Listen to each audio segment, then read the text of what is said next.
In this lesson, we will discuss how to calculate major losses in non-circular ducts. Not all conduits used to transport fluids are circular.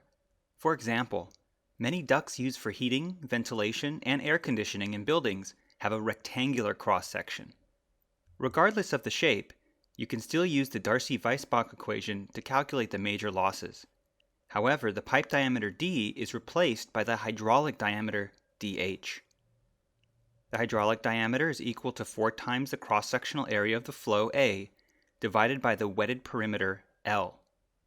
If we examine the cross-section of a duct that is filled with an orange fluid, the wetted perimeter is the length of the wall that is exposed to the fluid. Since the duct is completely filled, L is the entire perimeter of the duct. A is the region shaded in orange, which encompasses the entire duct cross-sectional area. If the flow is fully developed and laminar, the friction factor is a constant C divided by the Reynolds number. The Reynolds number uses the hydraulic diameter, and the constant is related to the shape of the duct. For circular ducts, this constant is 64.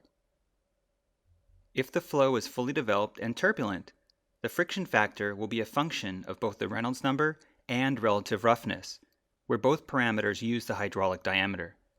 You may use the Colebrook equation or Moody chart to estimate the friction factor for non-circular ducts.